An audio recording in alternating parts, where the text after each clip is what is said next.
सभी प्यारे बच्चों को गुड मॉर्निंग। आपका अपना यूट्यूब चैनल LK मीना पे सभी का स्वागत है। तो प्यारे बच्चों, आज की वर्कशीट हमारी शिक्षा निदेशालय की तरफ से दी जाने वाली कार्यपत्रक संख्या 30 और ये कक्षा 8 के बच्चों के लिए विषय हमारा गणित। और यहाँ पे सभी बच्चे अपना नाम रखें, यहाँ पे अपने कक्षा अध्यापक का नाम रखेंगे। आज की तिथि हमारी 21/1/2021, दिन हमारा गुरुवार का। तो इस वर्कशीट में हम चर्चा करेंगे कि अनुमान द्वारा घनमूल निकालना। कि कभी कभी हम क्या करते हैं, जैसे हमारे सामने परीक्षा है तो हम पेन और कॉपी का यूज़ नहीं करना चाहते, हम दिमाग में उसका घनमूल निकालना चाहे। जैसे हमारे भाई हमको पता होना चाहिए, जैसे 2 है तो हमारे दिमाग में बिना पेन कॉपी चलाए हमें दिमाग में ही कर लेना है कि इसका घनमूल क्या होगा 8। जैसे 4 का 16, तो ऐसे ही हमें 6 का 200, ये मैंने वर्गमूल बता दिए हैं बेटा, सॉरी, ये 2 का तो सही है। अब जैसे हमें इसका भाई वर्गमूल हमें निकालना है, भाई 4 का हमारा कितना हो गया 64 हो गया, कितना हो गया बेटा 64 है, और 6 का हमारा हो गया 216। तो ऐसे हमें दिमाग में बस ये याद करना है, तो इसे हम कैसे करेंगे तो उसी के बारे में हम चर्चा करने जा रहे हैं। इस वर्कशीट में बिना पेन पेपर उपयोग के ना घनमूल कैसे निकालें, इस पर चर्चा करेंगे। नोट: पूर्ण घन संख्या के घनमूल निकालने के लिए इस विधि का प्रयोग करते हैं। पूर्ण घन संख्या बड़ी हो जिनका घनमूल निकालना अभाज्य खंड गुण विधि से मुश्किल हो, कि भाई उनका अभाज्य गुणनखंड विधि से भी क्या हो, मुश्किल हो, तो उसी के बारे में हम यहाँ पे चर्चा करेंगे। तो बेटा सबसे पहले हमें देखो, ये दी गई संख्या के घन को हमें दोहराएंगे। इन्हें तो हमें बिल्कुल थोड़ा सा अच्छे से याद कर लेना है बेटा, ठीक है। कि दी हुई संख्या के घन को हमें याद कर लेना है। दोहराने का मतलब याद है, 1 का हमारा 1 ही होगा, 2 का हमारा 8 होगा, 3 का हमारा 27 होगा, और 4 का हमारा घन 64 होगा, 5 का 125, 6 का 216, और 7 का 343, और 8 का 512, और 9 का 729, और 10 का 1000। तो ये तो बेटा हमें बिल्कुल अच्छे से याद कर लेना है। फिर आगे देखो, इसमें हमें क्या करना है कि दी गई घन संख्या के घनमूल के इकाई का अंक आपको बताना है।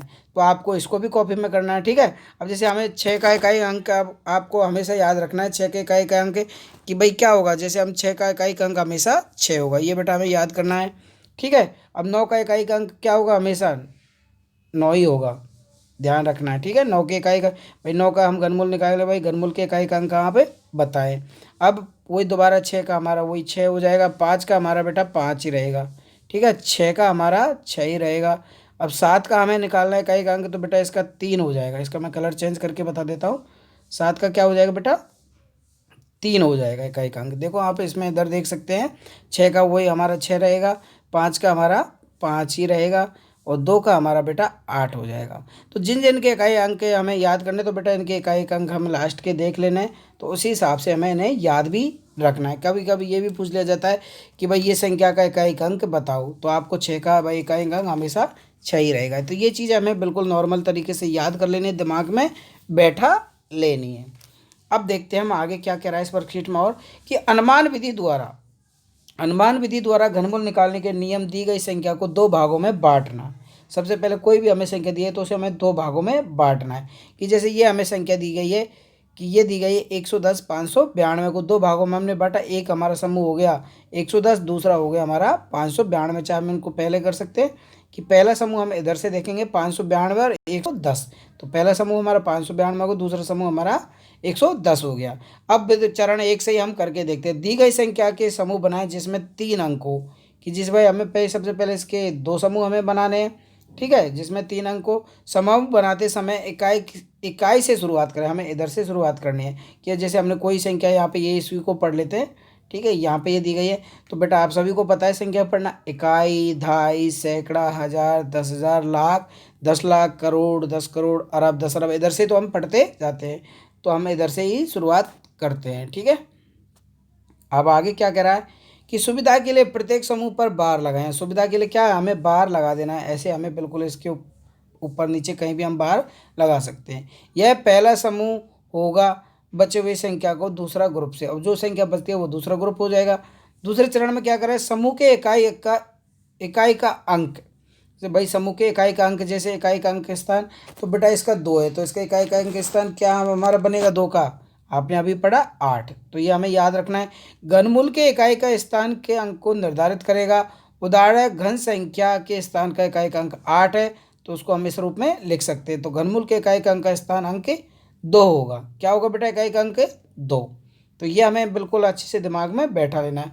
अब संख्या का घनमूल निकालें। संख्या का घन निकालें जिसके बीच दूसरा समूह आता हो और तीसरे चरण के छोटी संख्या को घनमूल के स्थायी के अंक पर रखें और अब उसका घनमूल निकालना है कि भाई जैसे ही अब हमें ये पता करना है कि 110 किसके बीच में आता है। तो आप देख रहे हैं 110 किसके बीच में आता है, 64 के और 125 के बीच में आएगा। तो इस तरह इसका आंसर हम निकालेंगे। तो देखते हैं भाई एक क्वेश्चन हम करके देखते हैं यहाँ पे, इसी को हम करके देख रहे हैं। ठीक है, पहला क्वेश्चन भाई 110 और 592 का हम घनमूल निकालना है कि भाई हमने भाई 3 अंकों का समूह बना लिया। पहला समूह हमारा 592 बनेगा, लास्ट वाला इकाई के अंक की शुरुआत करेंगे। दूसरा हमारा 110 बनेगा।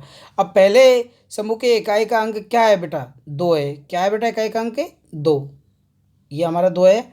अब तो घनमूल के इकाई का अंक क्या होगा बेटा, 8 होगा। भाई 2 का घनमूल के इकाई का अंक क्या होगा बेटा, 8, 2 का। ठीक है, तो ये हमें इस तरह इकाई का अंक 8 होगा। तो 8 का क्या होगा बेटा, वो भी देखो, इसका भी इकाई का अंक 5 12 है। अब दूसरे समूह का देखते हैं भाई। दूसरा समूह 110 जो बचा है तो वो किसके बीच में आ रहा है। तो 4 का तो बेटा 64 हो गया और 5 का 525 है। तो इन दोनों के बीच में क्या आ रहा है, 110 आ रहा है। तो इस तरह आप इसे लिखेंगे भाई। 4 के इकाई का अंक 4 का होगा 64 और 110 इसके बीच में, 5 का 125। अब तीसरे चरण की छोटी संख्या 64 है। तीसरे चरण की छोटी संख्या क्या है बेटा, 64 है कि ये 64 इसका इकाई का अंक है। तो अतः ये संख्या 48 होगी। क्या होगी, 48। तो हम इसका भाई जो पहली संख्या है उसको हम छोटी संख्या को ले लेंगे 4 और जो हमारा इकाई का अंक आया वो क्या होगा, 8। तो बेटा इसका हमें जब निकालेंगे तो ये 48 का घनमूल निकलेगा। 48 इंटू 48, जब इसे हम करके देखेंगे तो हमारी यही संख्या आएगी। चाहे आप इसे करके देख लें। ठीक है ना बेटा, तो यही हमारा इसके घनमूल का अंक निकल। तो इसमें आसान विधि है, इसमें थोड़ा आपको टाइम लगेगा लेकिन आप इसकी घर पे अगर प्रैक्टिस करेंगे तो आपको ये बेहतर से बेहतर समझ में आ जाएगी।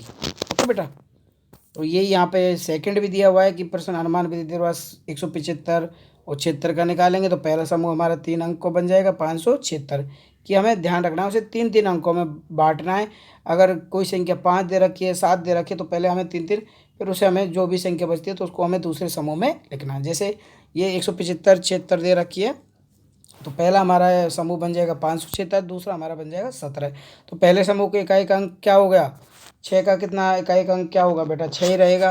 ठीक है, घनमूल के इकाई का स्थान इसका भी 216 तो इसका भी 6 ही रहेगा।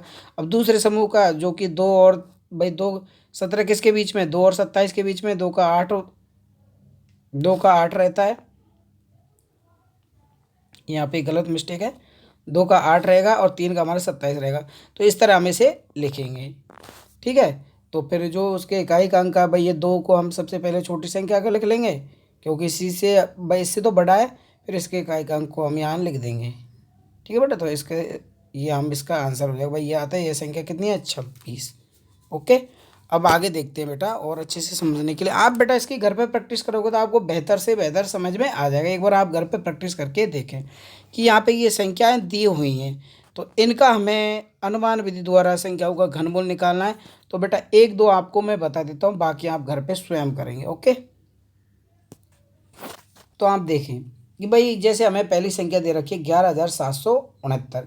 तो बेटा पहले हमें इसके एक तो 3 एक समूह हमारा ये बन गया, एक समूह हमारा ये बन गया। तो 17 भाई 11,769 में इकाई का अंक यूनिट पहले से हमारा कितना है बेटा, 9। तो हमने 9 को यहाँ पे लिख देंगे। तो घनमूल की इकाई का अंक भी क्या रहेगा बेटा, 9 ही रहेगा। ठीक है, जब इसके भाई 9 का हम घनमूल निकालेंगे तो आपको सभी को पता है कि 9 इंटू 9 करेंगे तो कितना आ रहा है, 729 हमारा आ रहा है। तो इसके इकाई का घनमूल का इकाई का अंक भी क्या रहेगा, 9। अब unit of places cube root भी हमारा 9 रहेगा। अब हमें इसमें करेंगे। अब दूसरी संख्या ये हमारी 9 निकल के आ गई। अब बचा हमारे पास 11। तो 11 को हम देखेंगे भाई कौन सी संख्याओं के बीच की घनमूल संख्याओं के कौन से बीच में। तो 2 का हमारा 8 होता है। 2 का कितना होता है बेटा, 8। और 3 का हमारा कितना होता है, 27। कितना होता है बेटा, 3 का 27 है। तो इन दोनों के बीच की संख्या है ये। तो सबसे पहले हम छोटी संख्या को लिख लेंगे यहाँ पे 2। ठीक है भाई, सबसे पहले भाई इससे तो ये बड़ा ही है तो 2 और हमारे जो घनमूल है वो निकल के आ जाएगा। तो वो संख्या क्या निकल के आएगी हमारी, 29। तो ये हमारा इसका आंसर हो जाएगा। ठीक है बेटा, तो आप इसे करके देखेंगे तो आपको यही संख्या निकल के आ जाएगी। 29 इंटू 29 करेंगे तो यही संख्या निकल के आ जाएगी। बहुत आसान है बेटा। ठीक है ना, अब देखते हैं हम दूसरा क्वेश्चन। दूसरा क्वेश्चन है हमारा बेटा कि 195 और 112, तो 112 को हमने ये बना लिया, एक हमारा समूह ये बन गया, एक हमारा समूह ये बन गया। तो 112 में इकाई अंक यूनिट ऑफ पेरिस कितना है बेटा 2, ठीक है। और घनमूल की इकाई अंक क्या होगा बेटा इसका 8 होगा। भाई इकाई अंक क्या, 2 × 2 करेंगे, 2 × 2 करेंगे तो हमारा इसका इकाई अंक क्या निकल के आएगा, घनमूल का 8 हो जाएगा। तो इसको हमने 8 लिख दिया। यूनिट पैलेस ऑफ क्यू√T हमारा 8 हो जाएगा, ठीक है ना इसी का। अब हमारा दूसरा समूह क्या बताया 195। अब हमें 195 का पता करना है कि ये कौन सी संख्याओं के बीच की घन संख्या है। तो बेटा 5 का हमारा 125 होता है। अब इसको हम लिखेंगे 195 को बीच में लिख देंगे, क्योंकि 6 का हमारा 216 होता है। तो 125 और 200 के 16, भाई इनके बीच की ही संख्या ये है। तो सबसे पहले हम 5 से तो बड़ा है, तो 5 को हम सबसे पहले लिखेंगे। अब तो और हमारे इसके घनमूल के इकाई अंक क्या है बेटा 8, 2 का इकाई अंक क्या है 8, तो इसको बस 58। तो इस तरह हमें इसका आंसर निकल के आएगा हमारा 58। ओके बेटा, क्लियर। तो आप सब इस तरह इन सभी को करेंगे। ओके, अब देख लेते हैं तीसरा एक बार। तीसरा भी आप देखो, इसको समझ लें। ये तीसरा कि एक हमारा 29 और एक 791 का जोड़ा बन गया। ये 791 में का अंक 1 है, तो इसकी घनमूल संख्या का भी 1 ही है, क्योंकि इसे 3 बार गुणा करने पर 1 ही आएगा। अब हमारा बच्चा 29, तो 29 को हम देखेंगे भाई कौन सी घन संख्या के बीच में आता है। 3 का हमारा 27 है, और 29 के बीच, और 4 का हमारा 64 है। इन दोनों के बीच में ही हमारा आ रहा है। तो सबसे पहले हम छोटी संख्या को ले लेंगे 3 को, और इसकी घनमूल इकाई अंक क्या है, एक ही बचा। तो इसका 31 हमारा आंसर हो जाएगा। तो इस तरह आप इसको कर लेंगे, ठीक है। आपको अगर कोई दिक्कत परेशानी आती है तो मुझे कमेंट करके ज़रूर बताएं। Thank you, bye bye. Video को लाइक करें, चैनल को सब्सक्राइब करना ना भूलें।